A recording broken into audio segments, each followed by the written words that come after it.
Hello everyone, my name is Dr. Sydney Mukono Ishuro. Today I would like to talk to you quite briefly about a condition we know as diabetes. Diabetes has become a pandemic in places like the United States of America. Over 30% of the population, which is over 100 million people, are either pre-diabetic or already have diabetes itself. Now, what is diabetes? Well, to understand that, let's talk about how food is processed in the body. So when we eat food, it's supposed to be converted into glucose by enzymes. And then the body releases a hormone called insulin, which is made in an organ called the pancreas. The insulin is what moves the glucose from the bloodstream into the cells for utilization and energy production. Now, what happens with diabetes is that you either don't produce enough insulin or you are producing insulin that is not enough for the requirements of the body. There are three types that I can highlight. Number one is called type 1 diabetes, which is what we used to know as juvenile onset diabetes. In this type of diabetes, you essentially are born without the ability to make the insulin. So most of these patients actually require insulin doses to actually be able to process the food. Type 2 diabetes is what's more important to discuss at the moment because it's a lifestyle-based condition. What does this mean?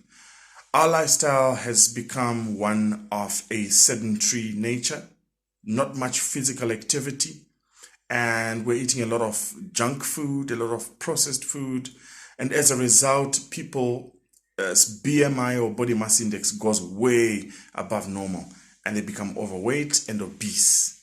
Obesity itself has become a pandemic. So what happens with type 2 diabetes is because of the increased weight, we develop a condition known as insulin resistance. So you eat, especially starch, and you produce glucose.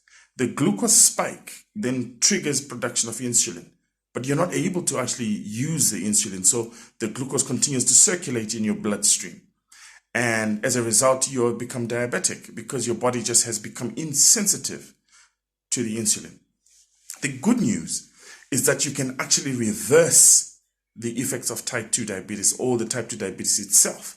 And if you're pre-diabetic, meaning your sugar levels are above normal, but not high enough to be classified as diabetes, when you are in that range, and a lot of people are actually in that range, you can actually reverse it by what we call lifestyle changes that include exercise, reduction in starch intake, increasing your fat intake, which is actually better than starch intake, and avoiding useless calories. So what we call empty calories that you find in high sugar drinks, fizzy drinks, for example, which have lots of sugar in them and lots of sweet, highly processed sugars.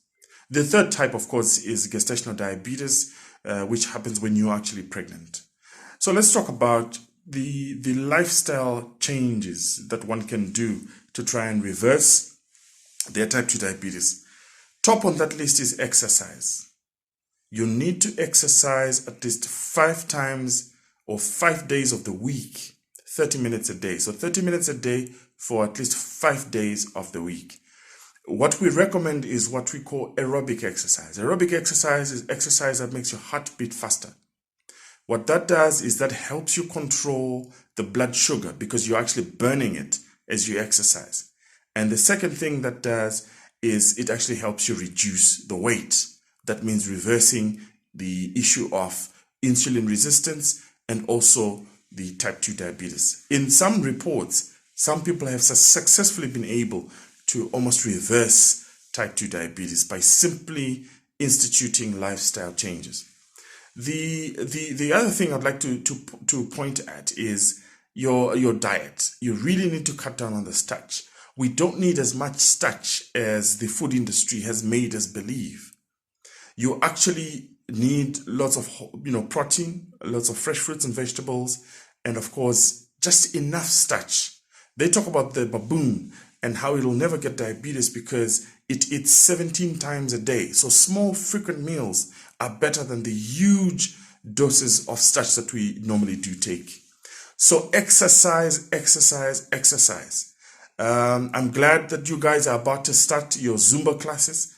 That's aerobic exercise. That's extremely important. The key thing is to become consistent and to never look back. So I wish you guys well. And if you are overweight, don't feel bad about it. You can reverse the condition. Just give yourself time to actually work through it. Exercise, lose the weight, and understand that you're not overweight necessarily because you're indisciplined. Sometimes it's genetic. Sometimes it's not of your own doing. The good thing is to keep a positive mindset and keep pushing.